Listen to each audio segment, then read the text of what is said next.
I'm joined by ETM Analytics Director George Glynos, but really the person in the spotlight is Melanie Verwoerd, analyst, of course, former ANC MP, as well as ambassador to Ireland. So, Melanie, what say you? Will this formation last, and where are the major pitfalls? Thank you so much, Ilse Marie. I'm actually going to share a presentation with you because in my day job as a political analyst, I speak on a daily basis to the financial sector and to investors, both domestically and internationally. And I've been getting for the last year, 2 years most probably, the same questions consistently. And that's been, is the GNU working? Will it last? What happens to Cyril Ramaphosa? Is he going? Is he staying? What happens then? And then, of course, in the last few months, I've been getting questions around the geopolitical issues. So I'm going to focus on these issues, but I'm going to do it with a presentation because I think that always helps to be able to look at something and not just me all the time. So let's do this. So there we go. Look, if you want to understand the GNU, it's quite important to just, for a very brief moment, look back at what happened last year with the elections. Who were the winners and who were the losers? And the reason I'm doing that is because so much of what is happening in the GNU and which have been happening is actually related to this. And I'll explain. So, of course, obviously, the ANC was the biggest loser. They lost 71 seats out of the 400 total in Parliament. The Freedom Front Plus also lost 4 seats, and you might ask me, why am I even bringing that up? But you will see in a few minutes. Of course, the biggest losers were ultimately also the independents, because after all the drama with the additional ballot, the court cases, etc., not a single one made it into Parliament. It is also important to notice that even though the DA got more seats than they had previously in Parliament because of the proportional system, in real terms, they actually lost votes. So countrywide, they lost about 300,000, around that. And in the Western Cape, even, they lost just under 60,000 votes. And I'll explain now why that is important. The winners were, of course, the new parties. In the previous parliament, only 5 seats were occupied by new parties. In the current parliament, 79 seats occupied by those who were not there before the election. MKP being the biggest one, of course, 58 seats, and then the Patriotic Alliance, who has currently 9 seats. The rest of the 79 is sort of sprinkled around the other parties with 1 or 2, 3, 4, maybe 6 votes. It's very important to look at these maps because I think this summarizes the GNU for you, or what is the dynamic behind the GNU. These are maps that the IEC releases every year after the election. It shows the political parties and where they won in color. Left side of the screen, 2019's result, and then right side of the screen, the current situation that we face, so 2024's outcome. Let's just first look at what happened with the DA. The DA is represented in yellow, ANC's in green, and then purple is the Freedom Front Plus, dark blue is the Patriotic Alliance, and I'll come to KwaZulu-Natal in a few minutes. So if you look at the yellow or the DA, what you can see from 2019 to 2024 is this wave that came in from the Western Cape that crept into the country a little bit.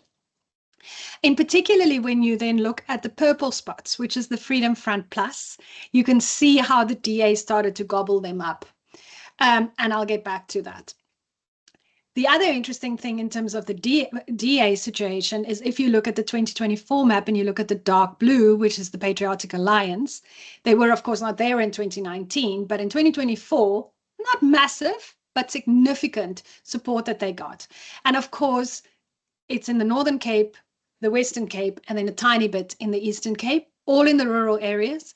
And this is, and I apologize for the racial references, but in South Africa, you cannot discuss electoral politics without looking at race. But in this case, with the Patriotic Alliance, they were, of course, unapologetically going for the rural colored vote. And that is what they got. Why is this significant? Because the Western Cape and Northern Cape, you cannot even dream about getting a majority there unless you have a significant support from the colored community. It's got to do with the numbers, of course, of the population. And we have seen the DA support under the colored community shrinking primarily to the Patriotic Alliance, but also to other smaller sprinkle parties that represent the colored nationalism. And so this is very important to notice. Why is the Freedom Front plus one important? Because the DA has recognized that they are going to struggle to get support from the townships or from the majority of Black support in this country. And so what they're going for is the low-hanging fruit. And therefore, they're going for the rural Afrikaans vote. The Freedom Front Plus, as very clearly illustrated there, you can see they don't actually do well on the coastal provinces. They do better in the internal parts of the country. And it's very clearly where there is more Afrikaans farmers and the more Afrikaans rural vote. And the DA, which explains, for example, why the DA was so keen to get the portfolio of agriculture. You know, there was a joke just after the election which said John Steenhuisen, and the only thing he knows about farming is that you buy rotisserie chickens at Woolies, which is maybe a bit unfair towards John. But the point being that this was not a natural portfolio for them. It would have been a much more natural one to put the Freedom Front leader in there. But they wanted this portfolio, and the reason being that they want to get that vote. They want to get the low-hanging fruits. The other big story, of course, then, which will also bring back to the GNU, is, of course, what happened in KwaZulu-Natal. If you look between 2019, look at the green, then look at 2024, no green left. And, of course, green is ANC. There's a tiny bit still there in the southern part of KwaZulu-Natal and a tiny little bit the northeast coast, but it's very, very little. And the light fleshy pink there that you can see, flesh color, is IFP. So what you can see is that MK in the dark pink just completely took over. IFP stayed roughly, they grew a little bit and so on. And then you can see also, interestingly about MK, is of course that they basically only got support in KwaZulu-Natal, if you look countrywide, and a little bit of the southern part of Mpumalanga. And that is, of course, again, because they unapologetically went for the Zulu vote. But what you can see there is a very significant of the ANC's base, significant proportion of the ANC's base went. Do remember that between Gauteng and KwaZulu-Natal, those two provinces make up more than half of the voters' roll of the population, the voting population. So KwaZulu-Natal is very important for the ANC historically, but also in terms of voting numbers. So how does this play out then in terms of the GNU? The thing that you are seeing here is the battle for different constituencies. And this is what's been happening in the GNU. The media tends to focus on ideological differences. There is a bit of that, but largely what you're seeing is a fight for different constituencies. And this makes for a very fractious relationship between the two majority parties, or the two biggest parties in the GNU. In Ireland, for example, when they formed a coalition, and they even swapped halfway through the Taoiseach or the Prime Minister. But what they did is they took a long time before they formed their coalition government to agree on what would be the policy for the government. So no matter who was there, they would keep the same policy for the country and the government. We don't have that, obviously, in South Africa. But what you're therefore seeing is that on the one hand, the DA is pulling towards the Afrikaans community, the purple spots, and then that they want to retain the minority votes, i.e. they want to fight against the Patriotic Alliance, and they want to retain, and particularly the colored vote. And therefore, you see them doing funny things. They suddenly feel very strongly about Afrikaans and the Bella Bill. Not a natural place for the DA to be. Agriculture, which we already spoke about, they are against the Bella Bill, they're against the NHI, they're against the Expropriation Act. Again, very much farmers, and then, of course, the historical support within the NHI, white community that would not be very positive about the NHI. And then, of course, also, which was a very strange positioning that they suddenly took against VAT with the whole budget debacle. I think this caught the ANC very unaware, sort of by surprise, because this is not usually the space that the DA would occupy, to be against VAT increases. They would fight against corporate tax increases and so on, but it's not usually a thing that they would fight about. And that is, of course, because they suddenly wanted to drive this minority and narrative of the poor. The ANC, on the other hand, wants to get MK and EFF back and, of course, keep COSATU on side. particularly MK and EFF, because if you count those two parties together, you get more than 64% again of support and of seats in the parliament. And so that's where they want to go. But in order to do that, they want to push social grants. They are for the NHI. They are for the Expropriation Act. In terms of VAT, how they were hoping to mitigate that was through a large list of exemptions, and then just in generally, in terms of the developmental state. And you can see, therefore, why there are tensions within the GNU. So is it working? Well, I always say if it holds, it's working, and it is holding. But let me go into a little bit more detail about it. Of course, on the positive front, the ANC has been forced to be a bit more humble. They still tend to forget that they're not the only one in power, as we saw, of course, with the budget debacle. The DA, on the other hand, is finding their feet. It's taking them a little while, and particularly in some portfolios, they're doing really well. Home Affairs and Department of Environment, Forestry and Fisheries. I think those two portfolios stand out. Most probably the easier of the portfolios in terms of getting things done, because it wasn't, well, no, it was in a big mess, but you know, they are getting some stuff done there. They are, however, frustrated with their departments and maybe frustrated by their departments. I think one of the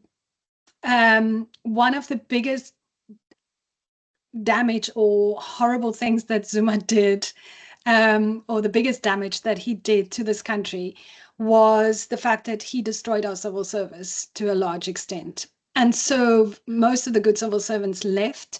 There are some left, and there are some new ones coming in that are good. But you find that there's a lot of corruption, a lot of inefficiency, and then also unwillingness in some cases to work with the DA.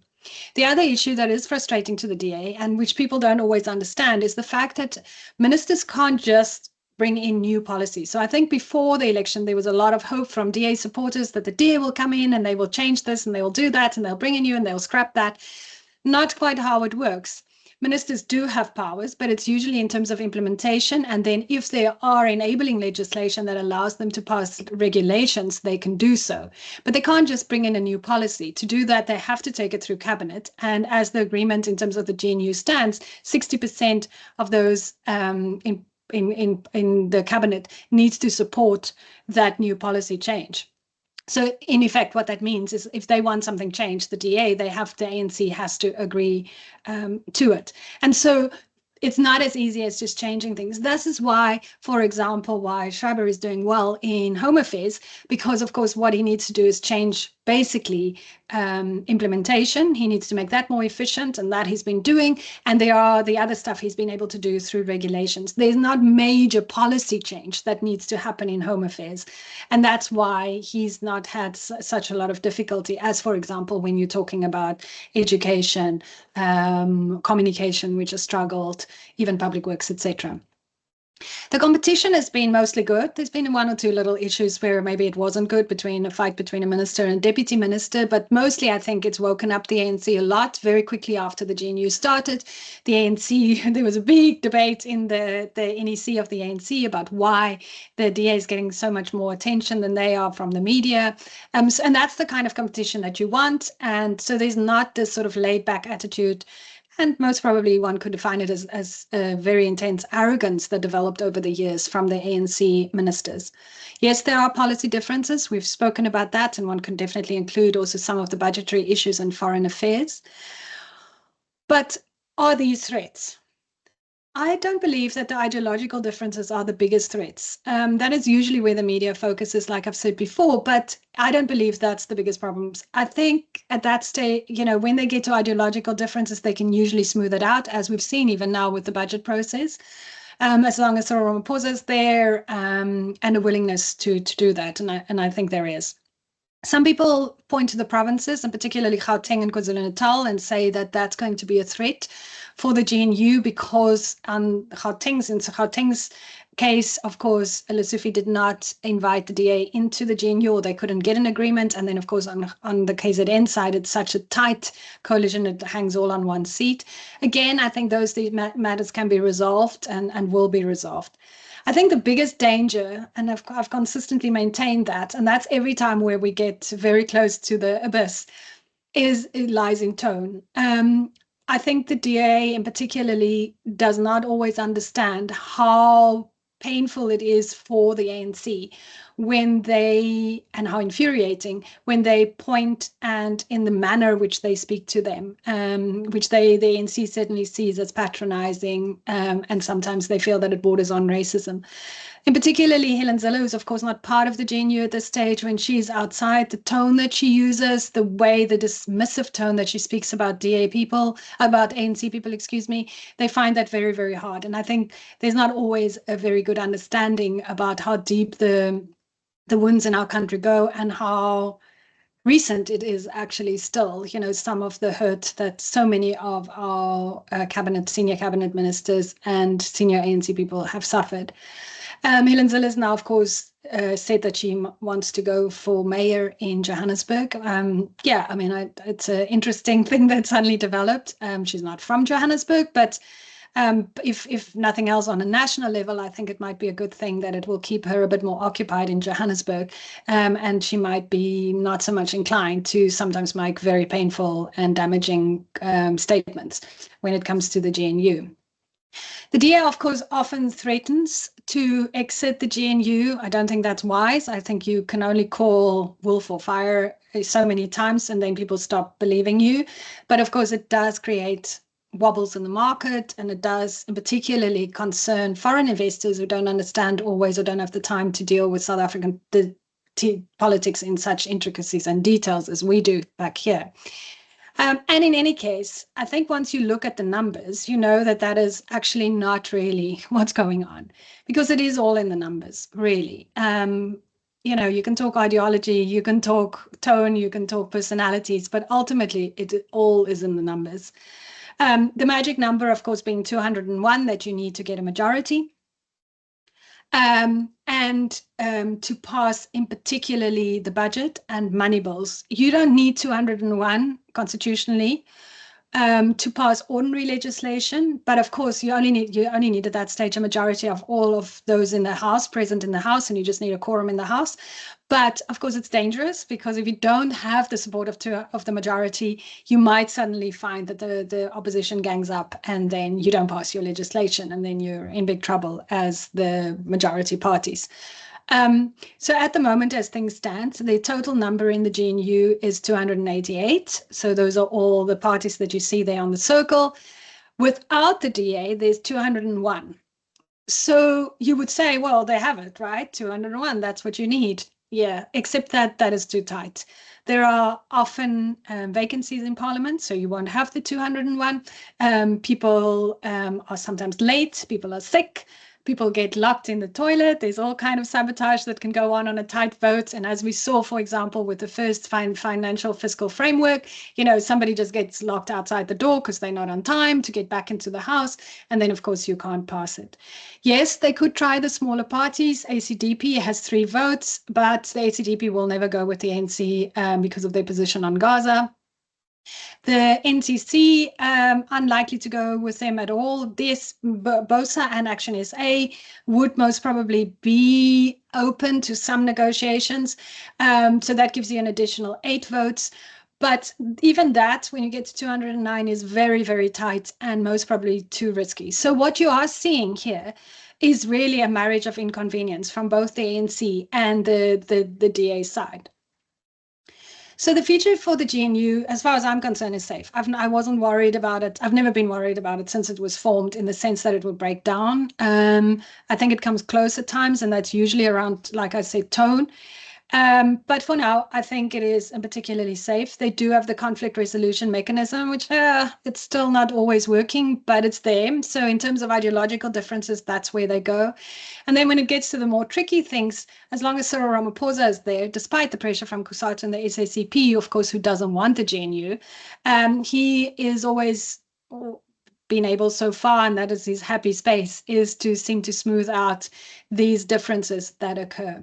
It's also important to note that the DA, of course, with all their bluster and fight from time to time around leaving the GNU, they are very aware of the fact that, of course, should they leave the GNU, it will impact on the markets. And then, of course, if the ANC is forced to go with either EFF or MK, which they won't do, but EFF possibly, that this would have a massive impact on the economy and our markets. And the DA will know that A, their voters would punish them for that.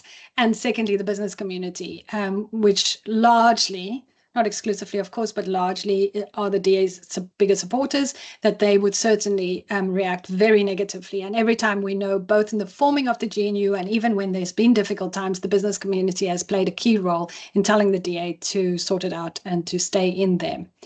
So as far as I'm concerned, for now, the GNU is really safe and nothing's happening around it. The more dangerous or difficult time that will come is around 2027.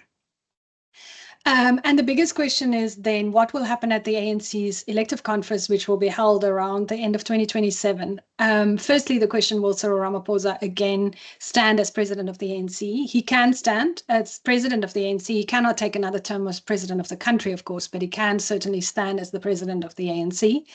There's nothing prohibiting that. But my general feeling is he's done. My kids constantly say, when they watch him, they say that he looks like a guy who's over it. He looks a little bit better now than he did a year or so ago, or around Pala's time. But I think he will most probably stand back. The question is then who comes in his place. Of course, the obvious candidate is Paul Mashatile, being deputy president. If it was to be held now, he would win. But we're still a couple of years out. And of course, there's a lot of people who are standing in the wings and who are interested. One of them being Panyaza Lesufi from Gauteng, always helps to be Premier of Gauteng. Ronald Lamola is definitely in the running, if not now, hopefully in the future. He is, as far as I can see, an excellent candidate. Of course, he stood in the last election. He is now our Minister of Foreign Affairs, but of course, have been our Minister of Justice. He is still a little bit young. If you speak to people in the ANC, they would say he's too young still. He must wait another 4 or 5 years. Then he will definitely be in the running. Certainly the business community overseas, and particularly those in London, who has heard him, and Paul Mashatile certainly favors Ronald Lamola. They really like him. So yeah, he would definitely be a candidate to watch, and definitely watch in future. Of course, Mpalula, being the Secretary General of the ANC, is very keen and also in there. Don't think at this stage it looks like he'll make it. And then an interesting name that has come up is Senzo Mkhulu's name, the current Minister of Police. Apparently, rumor has it that the president favors him. It's rather irrelevant because the president won't indicate that publicly. But it would be an interesting candidate, one, because he's not been tainted so far by any corruption or by any problems around state capture. He is, of course, also from KwaZulu-Natal, and he is Zulu speaking. So it would be interesting. He's an interesting name. There has been some other names like Patrice Motsepe. There are some people looking at people outside of the sort of obvious names like Ramakgopa, the Minister for Electricity. I certainly don't think Patrice Motsepe is really in the running, but I think, some people are also looking at Frank Shikani. I think with any of those candidates, they will not be keen on getting into a bruising battle, so there would have to be a deal inside the ANC that nobody stands against them. And I doubt that Paul Mashatile will, for example, agree to that. So yes, I don't think, that's a very likely scenario. But 2 years is a long time. Like you said, Ilse Marie, in the beginning, a lot can happen in a very short time in politics. There's one point that also needs to be made, and that is that we might get in 2027 a scenario that the DA might start feeling that their opinion polls are not great, partly because they don't have the really sexy vote-pulling ministries. They haven't been able to deliver enough because of the problems they find in the departments. Of course, there is the global experience that the minority party in a coalition gets punished at the next election. This might be slightly different in the DA's case because their track record in the Western Cape and the fact that they've always said that their deal is with Cyril Ramaphosa, and if there is a new president, they might not like it. So they might feel, there's nothing that indicates that yet, that by 2027, they might want to withdraw from the GNU and rather run from an oppositional platform to distinguish themselves from failures of the government. So what happens then in 2027? Let's assume Cyril Ramaphosa is no longer president of the ANC. If he remains president of the country, which he can do, although the ANC has never been too keen on this, what they call the two centers of power, He can continue with or without the DA, of course. With the DA, nothing changes. Without the DA, he can also just continue, because the big deal is actually getting the president.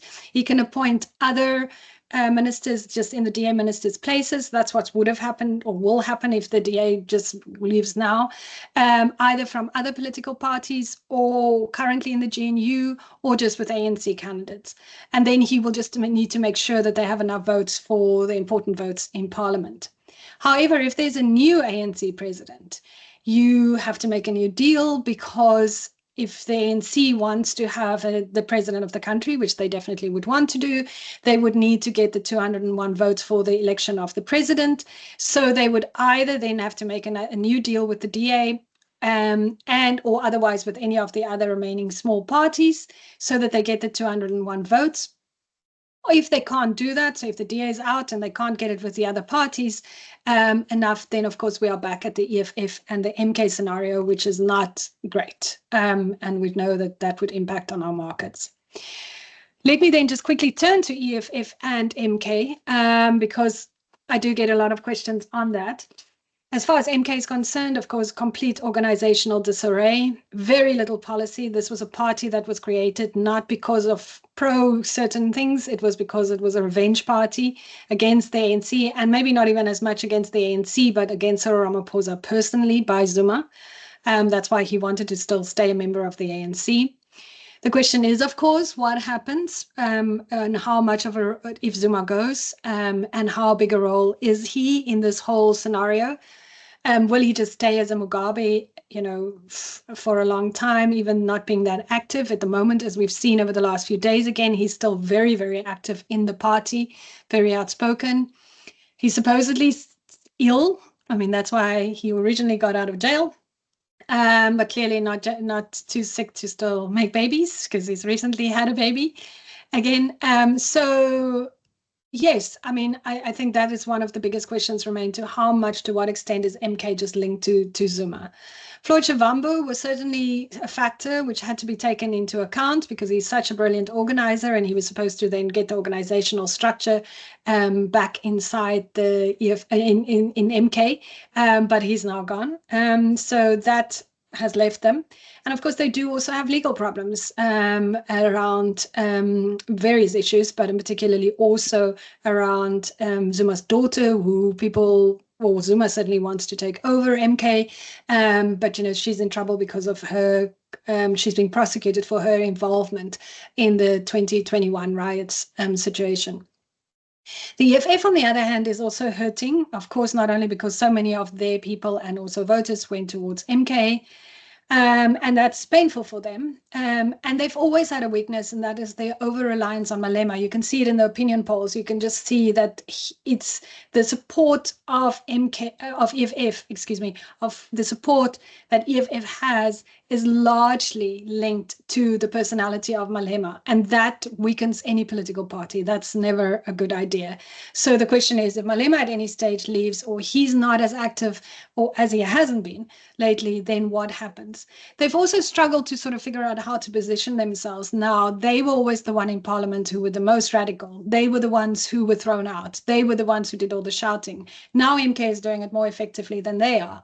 MK's got the green uniforms. They've got the radar. So now they're trying to figure out how do they position themselves. And I don't think they have finally sorted that out, and they're struggling with that. So in conclusion, just on the GNU, I think what we have seen is that we have seen the best possible outcome for the country. I think this is what we needed. And I think it is largely working very well. It is a totally new ballgame. There will be ups and downs in this because of this fight for different constituencies. But I think because of the numbers game, that they will keep it together. And the most dangerous time is going to be around 2027, or if at any stage Cyril Ramaphosa decides to go, but there seems to be absolutely no indication of that at the moment. Let me then just briefly talk about the geopolitical positioning of South Africa. It is, very difficult. One can do a whole presentation on this by itself, because it takes there's a lot to say around here. So very briefly, Look, what we have obviously seen globally, what we're seeing is a movement towards the right, which seems to have emboldened more and more xenophobia, racism, and intolerance. And it's very difficult for diplomats, and I can speak as a former diplomat, to understand how to engage with a world where the rules have really changed. Well, it seems there are no rules. And that's a very, very difficult thing if you remember that sort of modern diplomacy very much developed post the Second World War, and it was a way of trying to keep the world together and preventing the world from destroying itself. But these rules now don't seem to apply anymore. So diplomats around the world, and I speak to many of them, are struggling. They are bewildered. They don't know how to adjust to this new reality. Of course, when it comes also to South Africa, most of the focus goes towards the US and the US relationship either bilaterally with us or then the multilateral relationship that the USA has, because it can impact on us. I think, first of all, the biggest concerning thing is, of course, there seems to be a total lack of interest in Africa with the closing of the Bureau of African Affairs in Washington. Many of the American embassies have been closed in Africa. And then, of course, the travel ban and the proposed extension of the travel ban seems to be disproportionately affecting African countries. When it comes to South Africa directly, of course, there's the issue of tariffs. And then, of course, our aid, which has been cut dramatically. In terms of aid, our country will most probably largely be able to cope with most of the fallout there. But the sad thing, of course, is that given the restraints that we have on our spending already, if you spend money on that, there's no money to spend on something else. So it is very problematic. The tariffs, the government is still negotiating feverishly behind the scenes. They talk a positive game. Not so sure that it is that easy and that it will be that positive in the end, but they certainly still hope to talk around the tariffs and to find a new trade deal, even to bring some of AGOA back. Of course, America's conflict with China means that China wants new markets. China, of course, has for a long time been very interested in Africa and extending their foothold in Africa, and that, as far as we can see, will just pick up speed. And what it does from South Africa's side is, of course, South Africa will just move more and more towards BRICS, which is already something that was felt very strongly, but that they will focus more and more on BRICS. Interestingly, of course, in terms of our relationship with Russia, which was regarded as very negative under the Biden regime, that's not such a big problem now with Trump's positioning in terms of President Putin. And so the whole incredible conflict that was there in terms of between South Africa and America in terms of our positioning towards Ukraine, that at least seems to have calmed down a little bit. However, then there is the issue in the Middle East, and particularly Gaza. And of course, now we're going to see a lot of problems around Iran. But as far as it comes to Gaza, South Africa will not back off. And the Minister of Foreign Affairs said it in the last 24 hours as well. They will not back off around the court case, around Gaza, etc. So, and that, to the extent that that has played an impact in the South African-US relationships, I don't believe it's a defining factor at all, but it certainly is an additional factor that has annoyed especially some of the policymakers in the US, that will continue to be a problem. Let me stop there, and then maybe we can engage a little bit through questions and answers. Thanks, Melanie. Yeah, that was very insightful. And just want to go back to when you spoke about, how they lost constituents is playing such a big part of what the tension, what we're seeing playing out within the GNU.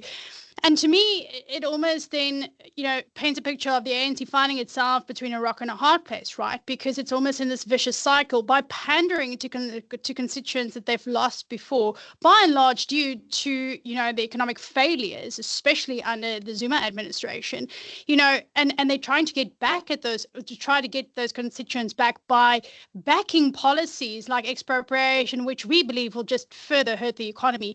By doing so, they're in this vicious cycle without making the necessary decisions to actually make the right implications to policy to move this country forward. So I'm just wondering, by pandering to these policies that could cause further economic hardships, the ANC stands a very big chance of losing more support going into the next general elections. do a new leader could breathe in some fresh life into the party, or do we just have to get used to this fractured political landscape that we're in now?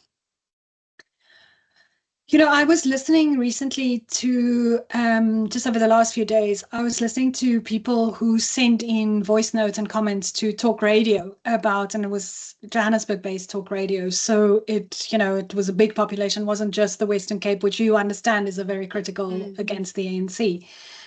But they were talking about the natural disasters that we've seen over the last few days and week. And particularly the impact that that's had on the poorer community. And the majority of them were African that phoned in and would have been, one would guess, ANC supporters in the past. And they were so critical, look, irrationally critical and angry at the ANC. I mean, you can really not blame floods. I mean, you can blame it on climate change, but you cannot blame it directly on the ANC, that there are more floods and high winds and so on and so on.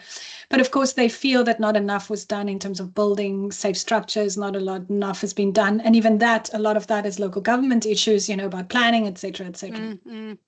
And a lot of the places actually are not even ANC strongholds, like parts of KwaZulu-Natal, but certainly in the Eastern Cape, where there was a lot of problems. And I have to say, if you take that and if you listen to that carefully, it doesn't paint a good picture for the ANC. And if I was certainly driving anything in the ANC, I would be very worried, because I think you will see a continued decline of voter support. It's very difficult to look at by-elections. A lot of people try to do that. I have clients who follow that meticulously, but it's never very reliable, because people vote very differently in South Africa in terms of local government than provincial and national, because it's a different electoral system. And secondly, it's a much more personal issue that comes in. Personalities are much more important at a local level. But having said that, I do think, that increasingly on a national level and provincial level, it's going to be a problem for the ANC. Look, I think things like expropriation, they shouldn't really be a reason why it damages the economy. It shouldn't really, because the way that the ANC intends to do it is the way that they've always done it. And that is to stay within the willer buying, willing seller model. And I've never heard once through this whole, what is it now? It started with the last ANC elective conference. That's when it really started heating up. So we're talking 4 years or so now. I've never heard anybody of any significance in the ANC suggesting that they will use expropriation in any other way. The only reason why the zero issue came in for them was in instances where either it's impossible to find a solution and the threat of it will push a solution. And then in cases like Johannesburg with the abandoned buildings, et cetera, and where there is so much owed to the council in any case in terms of levies and rates and so on, that in fact it should be a zero compensation. So there's no intention to change that. And maybe the communication, as often is the case, is very bad and was very bad. And I don't think they for a moment thought it was going to be a problem, and they should have known that it was going to be a problem. Of course, never anticipated what was going to happen in terms of the USA. But I think it shouldn't impact directly on the economy in terms of how they are going to implement it.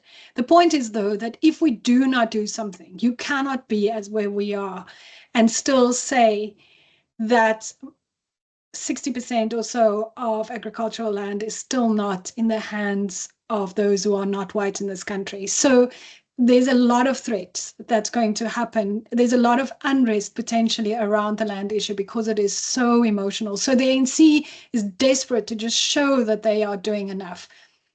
They could have done more. They could have done it differently, et cetera, et cetera. But in terms of the intention, I don't think that there is a problem. Of course, you are making a more generalized point, but just because you brought expropriation in and because it is so sensitive, I think one needs to just remember that, and remember that there is absolutely no intention to go around and expropriate farmland without compensation. No. There's nothing like that. But is there an issue in terms of pushing things which is difficult for the economy to carry? Social grants? Yes, the DA would say reduce those, find something else of way of dealing with that. There's no way the ANC can do that. There's no way they can reduce social grants. And that is difficult to manage, NHI, they're not going to back off from the NHI. And yet there's no way that we can see how they will afford it. So yes, I mean, in general, your question is right. Yeah. George? Yeah, I mean, I've got so much to say on all of these topics. Insofar as the whole land thing, I mean, I take what Melanie says. We may not have a government at the moment that is hell bent on breaking property rights and etc. I'll accept that for now. I think the fear and the concern, and certainly what I've picked up from the people that I've presented to and the corporates that I've spoken to, is that they feel like we are loading a Pandora's box with Tinder. And it might not be a problem for the time being. And I don't think the issue right now is that people are concerned about a Zim-style takeover of land in the near term. What they're worried about is what happens post-Ramaphosa. You mentioned Mashatile, but he's a compromised candidate. The people that I speak to, are not particularly comfortable with the Mashatile coming into power because of some of the corruption charges. So the minute you start talking about a compromised individual coming into power, questions always arise around, well, can they be trusted? They couldn't be trusted in a position of power originally. What makes them trustworthy now, especially with something as pivotal to any economy as property rights? And so there's the problem, is that the optics are awful. The communication, as you quite rightly put it, is even worse. The concern about whether it can be abused at some point in the future, I think, is valid. And so this is, I think, where the concerns around these sorts of policies arise. I can see you wanting to respond to that, so I'll give you a chance. Can we just pause, with those two issues first, because they're both kind of difficult issues to address. Just remember, I hear you in terms of the land issue. And yes, and I think optics is often 90% of politics, and I think they failed in that. But if we actually talk, and this is what I regard my job is to just tell people where to get scared and what to worry about and what not to worry about. So in terms of the actual legislation that was passed, remember there is extensive protections about taking it to court. It's extensive. It's actually to the point where you go, oh my God, who wrote this legislation? Because they're bending backwards to keep on saying, if there is a problem, this can be taken. This can always be tested in the courts. And this is, of course, the difference between us and many other countries, is that ultimately we're a constitutional state. So yes, we can have leaders like Zuma who messes up, but ultimately the constitution is going to supersede this. The tinder in the box is exactly there when we don't speed up land reform fast enough. That's where the tinder of Zimbabwe was because so many years the Lancaster Agreement wasn't followed, wasn't abided by, and so many years after, you suddenly get one crazy leader, as you sort of hinting, right? I wouldn't put that on Paul. Paul wouldn't do something like that as far as I know. But, you could get a Malema type person saying the wrong thing at the wrong time, and you suddenly then get a problem. We haven't had it yet. But the point is, because the law is there, because the constitution is there, one would assume, irrespective of the political leaders, that you will actually, that would not. So in terms of the actual legislation that was passed, they needed somewhere, and remember, this was always in the constitution. This has been in the constitution since 1994, and nobody bothered about it, but it was there.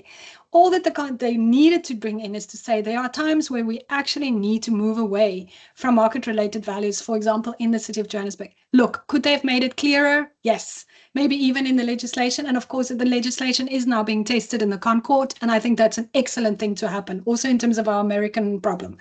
Let it be tested. If the ConCourt finds that they need to make the regulations tighter or the legal issue tighter, good thing. Let them do that. And they will. They will. I mean, this is the great thing. Our leaders still abide by the courts, and they will continue to do it. Look, in terms of Paul, yes, there's always been rumors around Paul. People feel that he's compromised. People feel that he's living a very affluent lifestyle, and how is he managing to do that? We know that there's no questions about friends of his in the political domain who is funding former girlfriends. And one needs to ask, what is the payback around that? There's nothing illegal about that, but is there a payback somewhere around that? So yes. I mean, the interesting thing about Paul is that through all these years with our very rigorous and a really excellent investigative journalism, they've never been able to find something to stick on him. Now, he's either incredibly good at hiding, and I don't believe in South Africa you can do that with our media, or there is not enough there to really stick, So is he a little bit more radical than Ramaphosa? So less reconciliatory and kumbaya and wants to bring everybody in, for sure. Some people will argue that's what we need, because at the same time, people also criticize Ramaphosa for that, for being not decisive enough. Is he a little more radical? Yes. Is he closely aligned with the EFF? I think that gets exaggerated from everybody that I've spoken to who's close to Paul. They say that's exaggerated. Is he ideologically exactly where Ramaphosa is? It's probably not. But is he far away from Ramaphosa? Most probably not so much. And do remember that in the ANC, because of the way the system works, it's not that easy to just, as a leader, just do something, go on a tangent. You need to sort of get your whole NEC behind you, etc. But then I think the thing that we do need to recognize is that Paul's a very pragmatic politician. So hopefully and also somebody who understands the markets. He's not somebody who comes like Zuma did from a rural background with very little economic education. So he will understand that if you want the country to grow, if you do want your voters to keep getting social grants, you need money in the country. And if you're going to do things that are completely going to destroy the markets, that's not going to work for you and you'll fail as a leader. And therefore, I think in that sense, he is more pragmatic than some of the other guys that could potentially have much bigger problems behind them. That's not any of those that I mentioned, but some people that sometimes come up. Anyway, let's continue. Yeah, no, just in response to your land reform comments, I remember sitting in a round table discussion at the Reserve Bank, and in that discussion, we were presented to by members of or people within the Department of Agriculture, and they were going to set the record straight, etc., etc. And it came down to, I think it was clause 25 or I can't. Might be 12, I think. Yeah. Okay, I can't remember the exact clause that my memory escapes me. But what they did, the one comment that stuck in my head, was that they indicated that, in fact, the existing legislation didn't prevent what the ANC was talking about doing.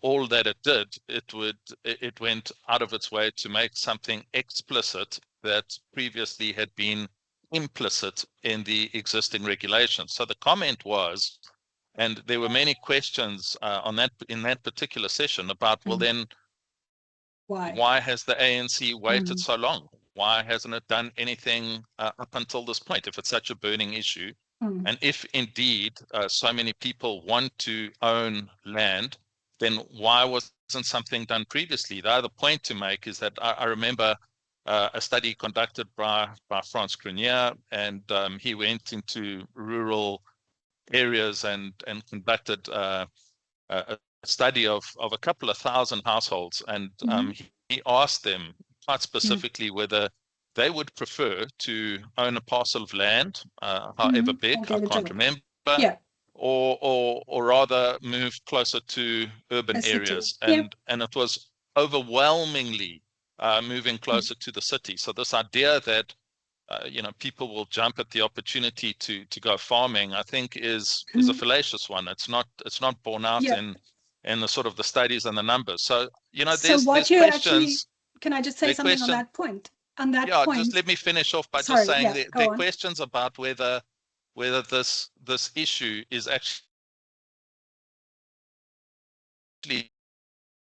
rather than borne out in reality. So you're actually raising a point that the ANC will make, and I mean, I'm not an ANC spokesperson, but I'm trying to tell you what they are saying, is that their need for land is actually, and this whole debate is not actually about agricultural land. It is, in fact, about peri-urban land. So, for example, if you know Cape Town, around the airport, the townships, Nyangalanga, Khayelitsha, etc., which has been there for a very long time, a lot of that land actually belongs in private ownership still. In theory, they still belong to somebody. It's ridiculous. So part of the problem is that parts of it, they can't give people title deeds because, so a lot of the problems actually around expropriation of land and about land reform has actually got to do with peri-urban land, not so much rural land. The whole rural agricultural debate comes up, but it's largely being driven actually by the Afrikaans communities. It's not actually coming so much from inside the ANC. And look, we can talk a whole day about this, so I don't want to take too long about this, but you are right that this wasn't a big issue and it wasn't going to be a big issue, but it all happened around, and this is why it became a political issue, around when Cyril Ramaphosa was elected at that Nazaré conference. And when they suddenly realized that those who were supporting Zuma, and it became clear that Cyril was going to win, they wanted to push through an expropriation issue, which would have been far more problematic. And they then agreed to look at it, etc., etc. So it was all a compromise there. That was then left. I mean, everybody forgot about it once that statement came through. Nobody was worried about what was agreed at the ANC level, etc., etc. They got rid of Zuma. Didn't keep an eye on the EFF, and I don't know, Ilse Marie, if you were in Parliament that day, I was, and suddenly the EFF tabled a motion around expropriation. And they were then pushed into a corner by the EFF. So in fact, just to take you back about why did it happen suddenly, this wasn't actually something that came from the ANC. It came from a small faction within the ANC, many who eventually left towards the EFF, or is now in MK, and then the EFF, which saw cleverly from them, they're clever politicians in that way, saw a little gap and went for it. And again, the ANC played it badly, they communicated it badly, etc., etc. So it wasn't something inherently, of course, land expropriation is important to the ANC, land reform, not land expropriation, land reform. But it wasn't something that they were going to push. It wasn't number one on their agenda either. And then this sort of political issues around Cyril's election, Ramaphosa's election, plus the EFF that brought the debate into Parliament and nearly passed a motion, which, as I understand it, Ramaphosa's office intervened that day on and got the whips out of the Parliament, and they had to change it, amend the resolution at the last minute. So there's a very specific reason for it all. Doesn't change the point, of course, that people are jumpy about it, that America is jumpy about it, that the farmers are worried about it. And it is something that they will need to manage and especially communicate on better. I agree with you on that, definitely. So, yeah, like you said, it was a political circus. But speaking of political circuses, we know that there's provincial elections, local elections next year coming up again. I was wondering, how much of what could happen at those elections could influence the GNU. We know that there could be jockeying, especially in the big metros where the ANC is kind of hanging in a balance here. Whether or not those jockeying for power at the local elections level could impact the GNU, or is it completely separate issues? It's not completely separate, but I don't think it will directly impact on it, because so you do sometimes get cooperation agreements on a provincial level, which then filters down to a local level. Where the provincial ANC structures and DA structures or whatever structures agree that they will go into coalitions, etc., etc. So you could foresee that it's possible that they decide on a national level to say, look, we will what we will do is agree that wherever we can, we form a coalition on a local level. But which often happens is that you can't control your local councillors completely. They decide there's personal issues. I've had situations where in the past where I've heard that somebody says, we will not go into a coalition because you went out with my sister when we were at school and you didn't treat her well.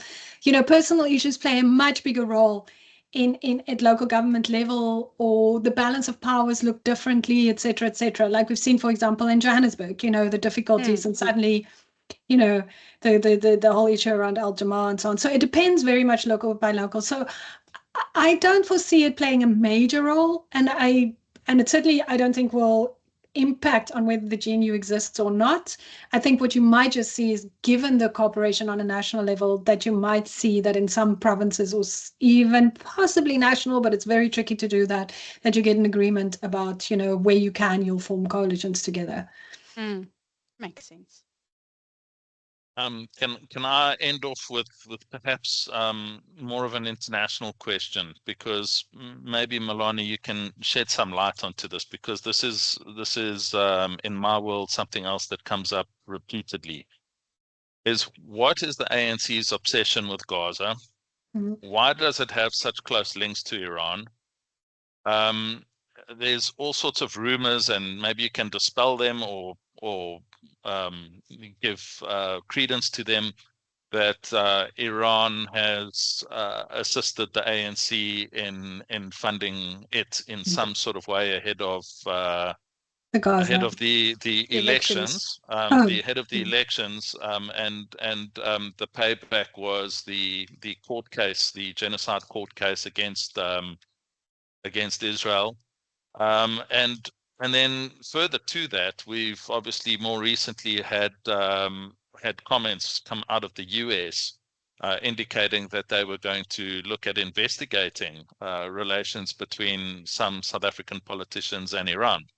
I can only assume that they'd be talking about people like perhaps a Naledi Pandor or somebody else for that matter. I'm not sure, but these are questions that come up. I obviously can't answer them because I don't know. But from you, it would hold a little more weight if you could shed some light on some of those. Yeah. So the relationship with Gaza is a historical relationship, and understanding that the Palestinian question mirrors very much what ANC oppression was like, or the oppression of the ANC and apartheid. So for the ANC, there's a very clear parallel, what the people of Palestine is going through or have been going through, and what the ANC and people of color, particularly Black South Africans, went through under apartheid. So there's an ideological empathy and understanding with one another there. That's the one thing. But secondly, there is also a very, very strong feeling from the ANC, and they knew this. Let me also say, and of course, there's an issue around Israel, and Israel's historically and under apartheid, who funded and weaponized the South African government, and the close relationship with Arms Corps at the time. And so, there's also a sort of a feeling around that in terms of Israel. But there is ultimately, if you speak to very senior people in foreign affairs, it is a moral question for them. It's a moral question that they could foresee what was going to happen the moment Israel started attacking Palestine.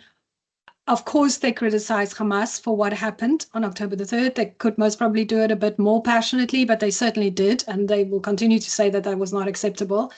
But now what they're saying now is that they feel very, very strongly, and I don't think it's an obsession. I just think it's a very big moral issue for them, and they decided to take that forward and take it to the International Criminal Court, Court of Justice. So for them, it's a moral issue, it's a historical sympathy, and then also, a sort of deep suspicion sometimes about how Israel happened to work with the apartheid government in the past. I don't think there's a particular close relationship with Iran from this as a government. Is there a relationship possibly between individual ANC people? Yes, possibly. I don't know. I can't comment on that. Did Iran fund the ANC again? If they did, they were supposed to declare it under the electoral rules. The ANC tends to declare. There wouldn't really be a reason why not to declare it from their perspective, So I'd be surprised if there was, I know this is a narrative that Frans Cronje pushes quite hard. I certainly have not had anybody in the ANC saying to me that that is the case, and I've asked. There was also a narrative that they paid, or that the trade-off was then the funding of that they would fund some of the legal issues the legal costs around Gaza, definitely that I can categorically say is not the truth. That I know, and that I also know how the payments were made, and so that's just not true. And I think South Africa would have done it irrespective. There's no question that, that Iran would use South Africa to do. I just don't think that is necessarily the case. The individual investigations, I mean, we know that there's been a lot of movements on the Hill in America around, one, trying to put sanctions on individual ANC members, B, looking at investigating the relationship with Russia, C, investigating, obviously the issue around Gaza. We've known that there's been private member legislation that has been tabled. We don't believe that's going to go anywhere. I mean, I don't see that at all. And people that I speak to, legal people, say we don't believe that that's going to go anywhere. So, I think, that's also a political issues playing off in America that then translates into South Africa. Ultimately, South Africa would also argue that they have the right to form bilateral relations with whoever they want as a democratic state. Is it always wise? Most probably not. But, I think ultimately, I don't foresee that the whole investigations in America would have massive impact on the country as a whole. It might impact on individuals, but not on the government or the country as a whole. Thank you. Ilse Marie, I'm not sure if you've got any other questions. I think just, for a last question, I know this webinar is not supposed to go into international politics, but it's so big on the forefront at the moment. You in your ambassadorial experience, when you are faced with a situation like you do with a Trump administration who's kind of, dressed you down in front of the entire world, but there's also now this conflict zone. What would you suggest, how would South Africa position oneself in a situation like we're finding ourselves? Do we kind of remain on the back burner and keep quiet and hope, everything just kind of moves along and we don't get too injured in the crossfires? Or do we step, onto the forefront and make it known where we stand and how we feel and choose very strong alliances? Or is it a case of riding the fence and, getting the best deal for us going forward? I hope that makes sense. It's probably a bit of everything. I think that's how diplomacy works. What we have seen, of course, is that it seems that the current American administration is very transactional. So I think that's the one important thing. You figure out what is it that we can give that they need. And you try and work around that. But the government would say up to the point where either it becomes directly in conflict with your own policy and what is needed inside the country. So, for example, if they put a pre-requirement that we get rid of the Expropriation Act, that's not going to happen, right? So, or if they say you cannot continue with the court case against Gaza, or you have to apologize for that, that's not going to happen. But also because the majority of people in this country will support the Gaza court case, so by far, if you look on the social media groups and so on. And then that ANC supporters, And so there are issues of principle which you cannot ask the government and where the government will not reverse. But I think, again, Ramaphosa, as he showed us in the White House, this is where he's a genius. He has shortcomings in other areas possibly, and was probably, people open for criticism on certain issues, but this is where he's good. This is where he's excellent, is to have the difficult conversations, to not get riled up, when he is faced with somebody who is clearly intent on making life difficult for him and maybe even insult him. He's had a long history in that, so he knows how to do that. So I have no questions that he could, and he would play a big role in that, is to build, as far as he possibly can, to build those relationships on a personal level, use his personality, use his charm, use his experience, to bring that back. I don't believe sitting back and doing nothing is the way to go. At first, I think many people thought if they can just forget about us, that would be great, as they did for basically under Trump 1. Yeah, well, AfriForum kind of kicked that ball out of the court. So that's not, we're now on the radar screen. But there are many people on the radar screen. So it's a question of just positioning ourselves and understanding, as with diplomacy, how do you find that mutual sweet spot where both countries can get as much as they possibly can out of the relationship. Last thoughts from you, George?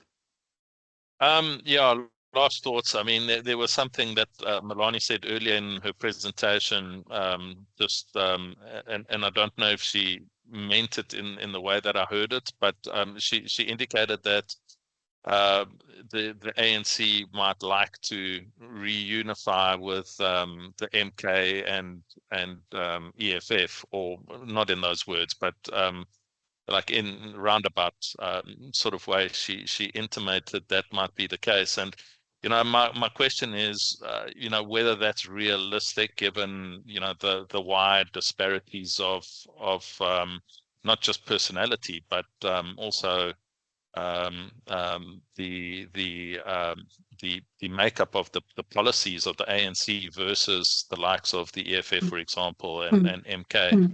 And then ultimately what happens when Zuma leaves, because he's old, another 3 years, 4 years down the line, is Zuma, is he still capable at that point in time to be able to be as active as he is at the moment? And, without the organizational assistance from a Floyd Shivambu, is MK actually something to be concerned about long term?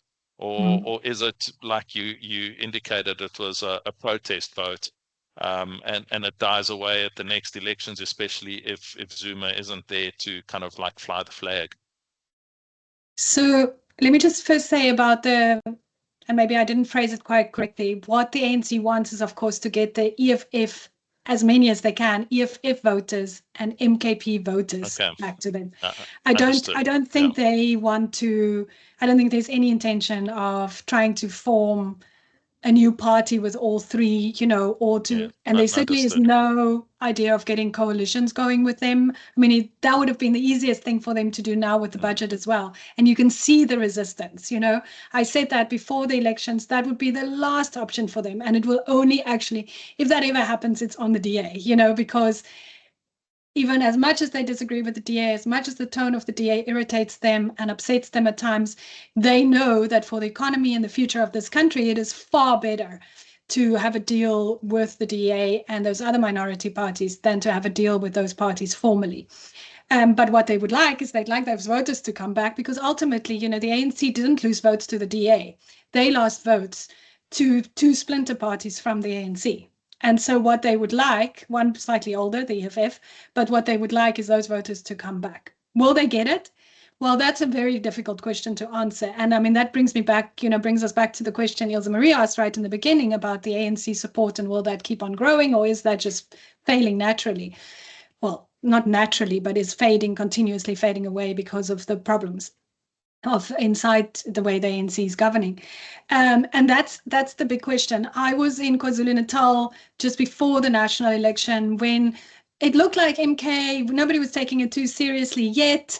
And I spoke in close to Durban and in Mklanga, and there was a break. Somebody else spoke after me, and I sort of sneaked out and I went to go and speak to the staff in the hotel. It's a very posh hotel, and I spoke to the catering staff. I always have to sort of explain my background so that they don't think I'm trying to spy or something.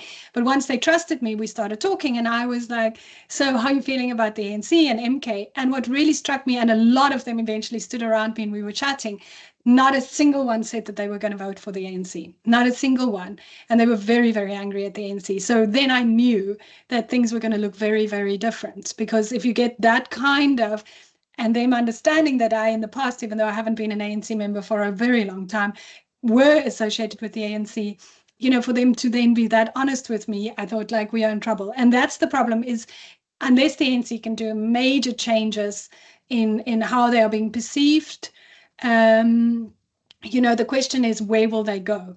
And I agree with you that MK, for me, especially around the election, was very much a flash in the pan because it was so closely linked to Zuma.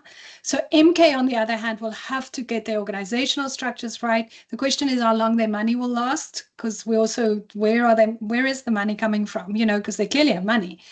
And then the question around Zuma is a very valid question. And the question is, does he just become a little bit of somebody who sits there in the background and sort of manipulates, a little bit like Mugabe did towards the end, and I mean, Mugabe left for a very long time and still pulls strings and forms a sort of patriarch kind of position, and then, his wish was clearly to do that and let his daughter take over, but to what extent then, can she still take over? So to what extent we need to worry about MK? I think we need to worry about MK to the extent that the ANC is failing in terms of convincing voters to come back to them. So, and they're not really going EFF so much in that sense either. So the question is then, what happens? Do they just not vote, or do they just stay with MK because MK is the sort of other alternative? Or do we see yet again another party forming before the national elections? The problem is, from MK's perspective, the problem for them is that it's very hard in South Africa to form a new party and consist with it. We've seen it, and we've even now seen it in the EFF. If you think about COPE, if you think about Ahang, et cetera, they all came in with a bang. It's hard. It's a difficult electoral system, and it's difficult with the dominance of basically the two or three big parties. And what we've also seen is that our voter population still stays very much in the middle block. They're still fairly conservative. They're not going with the radical parties. But the one thing, having said that we do need to watch is, of course, the youth vote. The post-1990 crowd is becoming now really coming into play with elections. We know globally that young people only really get involved in politics by the age of 25. It's usually when they start working and pay taxes in other parts of the world. That's where they really get involved in politics. But in South Africa as well, we can now see that post-1990 group getting involved a lot more in politics. And of course, they are far more radical. We know that. We know that they are far more angry. We're far more demanding in terms of economic change. So that is something that is an unknown at this stage. To what extent, which way are they going to go? We know that in the past, the ANC had the above 30-year-olds solid basically on their side in terms of the black voter population. But when you get the under 30s, then it fragments a lot more into EFF, MK, and then smaller parties.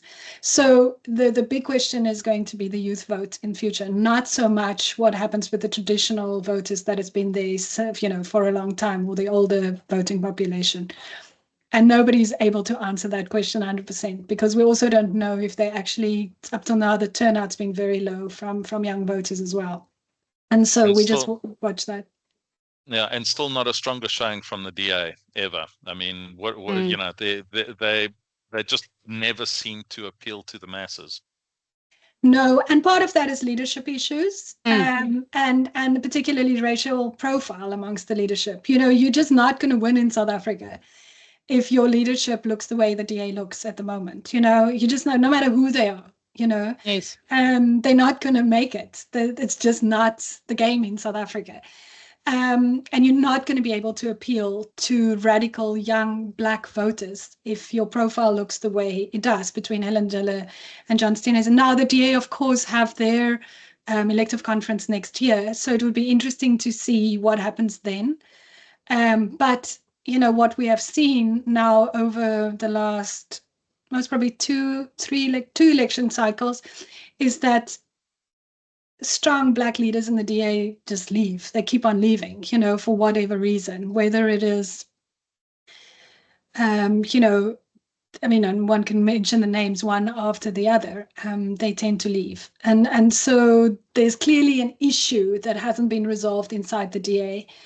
And that will make it very difficult. And this is why, my whole presentation was about the fact that the DA largely is focusing on getting the conservative Afrikaans vote, and then retaining their white base, and then retaining the minority base. That's where their focus lies. somebody like Moletsi Mbeki would argue the DA should just swing and actually just say they're a party for minorities and they fight for minority rights and give up on the idea of becoming the biggest party in the country. But they're not, I don't think they're there yet, so yeah. That would be interesting, but there's still a lot of time before the next elections. You said the DA's elective conference is next year, right? Yes. So that's also going to be interesting to watch, and the impact thereof that it could have on the GNU going forward. But perhaps just on a closing note, and I know George, that you also share the sentiment. You mentioned, Melanie, in your presentation that there has been these headlines about the frictions within the GNU. For us, that's actually a good sign. It's a good sign because it says the GNU is working. You don't have one party steamrolling the others. Everyone has a voice. They have a voice to stand up. We have courts, like you pointed out, Melanie, also that, we can take and contest things, and there's some friction, but we're working it out to get the best possible outcome for South Africa. So for now, the GNU is holding, and there are these frictions, which so many say, shows cracks and is going to be the downfall, is actually perhaps a sign of the strength and how this unit is busy operating. But there's still a lot of weeks before we get to these elective conferences, before the elections. Who knows what's going to happen? I mean, both international and domestic, we're living in very interesting, very unprecedented times. So, hold on to your hats, because I think the playing field is open to many possibilities. But Melanie, thank you very much for your insights. I'm pretty sure we're going to chat again, perhaps from an international perspective next time, but I appreciate your time. George, thank you from your side, and we will chat again soon.